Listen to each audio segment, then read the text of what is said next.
right now is Congressman Khanna of California's districts in the heart of Silicon Valley.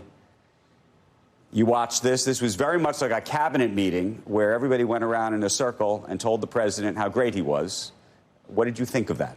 I was going to say the same thing. I couldn't tell if it was a cabinet meeting or if this was a tech CEO meeting. I mean, the flattery was over the top. They're scared. They don't want to be targeted with the tariffs. They don't want him to tweet something out about a DEI program. But here's the problem. They weren't honest with him. In private, they'll tell you they really have a problem with the tariffs that are on India and on Japan. They'll tell you they have a problem, as Bill Gates has said, about U.S. aid being gutted. They'll tell you they have a problem with the attacks on universities. By the way, I think they'll tell that to him privately. They just won't tell him that around that table. When you've got a photo up like that and you've been invited to a dinner, I can't think of any scenario where somebody, even a foreign leader, shows up and is super critical at a point when you've got the photo op and everybody's around. It's those are more for showing off, like, hey, we're working together, we're building together. Sure, they were critical of President Biden, though, in public and in private. And they were meeting with him at the White House, probably. I would say I didn't see many meetings like this at the White House of tech leaders with President Biden. He did meet with them. He met with them more in Silicon Valley than in the White House. But they would speak out to the press. I mean, they were critical of Lina Khan. They were critical of Gensler. They were critical of what they thought was regulation. Yeah, but the only thing I would say is the setting last night, when you're in that setting, it's probably not one where you're going to be super critical. But I hear your point about being willing to speak out publicly about things when you're not actually sitting next to the president at the White House. That's fair. I mean, look, if they wanted to be diplomatic at the White House, not go overboard, and then afterwards say, but we have a problem with the tariffs on India, we have a problem with the immigration crackdown, we have a problem with the attacks on universities. We have a problem with what he's doing to the NIH. And well, some of them don't have a problem with the attacks on universities. Some of them think that there needed to be some things done, and I'm thinking of some people I've spoken with in the last couple of days. But I hear your point that they're a little more reluctant to say the things they don't agree with because they worry about the consequences. And I do think that the big companies, Apple, Google, Microsoft, they have a problem with some of the attacks on the universities. There are people like Mark Andreessen or folks on the libertarian right in Silicon Valley who agree with some of the president on the universities. But the CEOs there, they recruit from these universities, and they certainly don't agree with what he's doing with mRNA and what he's doing with USAID. I would just hope they'd find their voice. In the first term, they found their voice after Charlottesville. This time, they really have not criticized the president publicly. Why do you think that is? The retaliation fear? The retaliation. Look, the president's talking about putting tariffs on semiconductors. Now he's saying, OK, I'm going to exempt Apple. I'll exempt your company. If he puts huge tariffs and doesn't exempt them, their companies are going to suffer. If he targets them on social media, their companies are going to suffer. It's actually chilling that we have a president that has this much power over private companies. And I guess I don't understand why we don't have more Republicans actually saying, how are you allowing a president to have this much control over private companies? Your concern is crony capitalism kind of working its way in, because I would say that there, under multiple presidents, that people have been afraid to speak up or say anything because what they're doing behind the scenes is always trying to look for influence. K Street is looking on the lobbying attempts to try and get their words in. This plays out a little more publicly than we've seen in previous administrations, but it's the same game. I think this president is less hesitant, he'd probably say the public, to go after people that defy him. And there's a difference between trying to influence the executive branch, which I agree with you, they all try to do. They tried to do that under President Biden.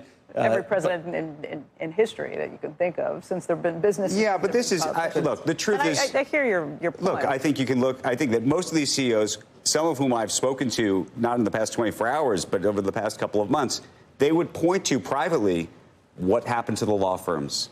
They would point to privately what happened to the universities. They would point to now what happened to Intel. They would point to what's happening with NVIDIA and AMD. Yes, CEOs have always tried to influence the president and try to gain their favor, no question. But this is a very different situation because you did not have an activist CEO. I mean, some people are now describing the president as almost like a Carl Icahn a kind of character But I will tell you, in the White House. I've also spoken with CEOs who say, hey, at least this administration is talking to us, which is the opposite of what I got from a lot of CEOs who felt like they were frozen out. Sure. I think you can hold both ideas in your head at the same time. Yeah. But do you think, Becky, there's ever been a president in our lifetime who has instilled as much fear in the private sector? No, probably not. The fear of getting called out personally, and whether that's business, whether that's other politicians. Oh, but see, I think it's not just being called out. I think in the first Trump administration, it was being called out on Twitter. People didn't want to wake up and see their name on Twitter. Today, I think it's very different. I think it's not just being called out. It's, you know, they look at the 60 Minutes example with Paramount. Right. They look at Disney example, and they say to themselves, it's not just that he's going to say I'm a bad CEO and some, you know, it's that the company is, next time they want to do a deal, they're going to say, you know what, give me a VIG, or right. That's what we're talking about. How is that different than what the Biden administration did to Elon Musk by saying we are going to write new legislation on electric vehicles? Where, first of all, Elon got mad he wasn't invited to the White House when they had this huge EV summit.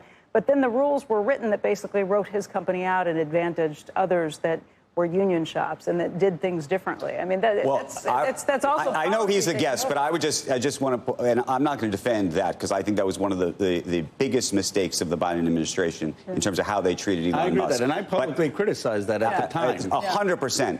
But I think that the rationale for that was not because they believed that somehow Elon Musk was thumbing their nose at him personally.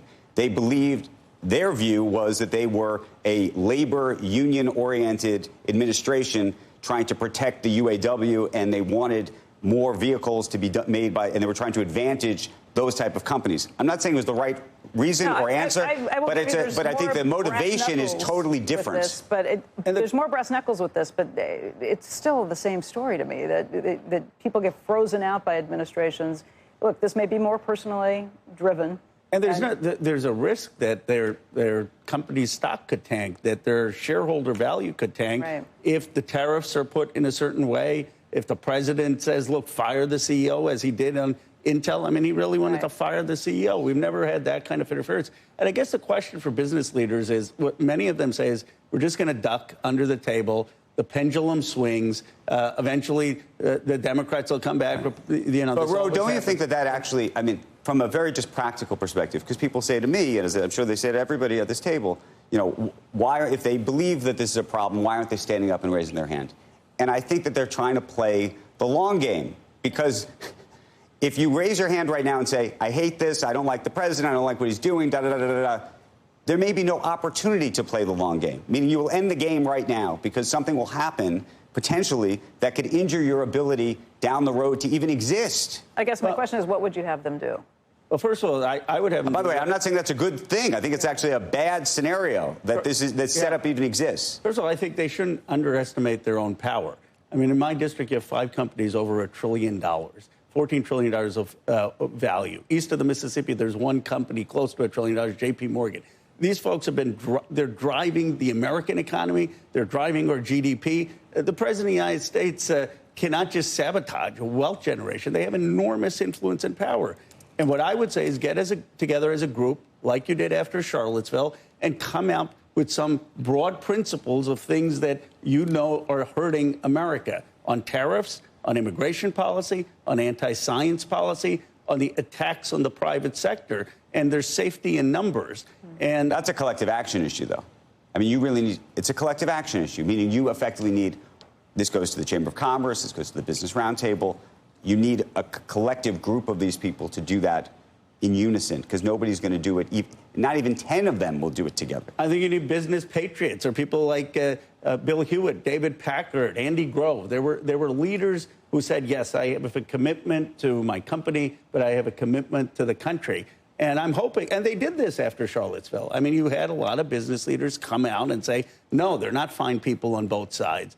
And the question is why. By the way, that's a bad example in retrospect, if you will. Okay, continue on. But my point is, factually, whatever you think of that incident, those business leaders did come out afterwards. They did. And many of them dropped out of his CEO councils. You have not heard a single criticism of this president. And that should be chilling. And you have I think that's a matter of time because you don't hear it from Republicans who may not agree with everything he does either. This is, what, 7 months, 9 months now into this administration almost. Do you think that changes over time? I will also tell you, you hear some of these CEOs who like some of the things he's doing. Sure. They're afraid to be critical of the things they don't like. But do you think that changes over time? It's changing. I mean, Marjorie Taylor Greene gave me a hug yesterday at a press conference. She was there with Thomas Massie on the Epstein file, and you have 4 Republican members of Congress on that issue willing to break. Don Bacon is willing to break on the coffee tariff and some of the tariff policy. It's slow, but look, I had no problem. I criticized President Biden. A lot of these tech leaders criticize President Biden. Do I grant that Trump has done certain things that I disagree with, but tech leaders like that he has less regulation? I disagree with them. They like that. Fine. They want to praise him on that. But the fear here is that you have no criticism in a democracy. And if the Republicans in Congress aren't going to criticize him, and the universities are afraid, and now you have the most powerful companies with over $1 trillion of market cap afraid, then you've got to wonder about how much government overreach you have in a society. And yeah, they're saying, okay, well, we'll just let this pass after 3.5 years. But if everyone takes that attitude, you're really eroding our democracy and the free markets. Congressman, we could go on. You should stay for like 3 hours. We could just do it all. Appreciate it. It's great Thanks to see you. for having me. Appreciate it.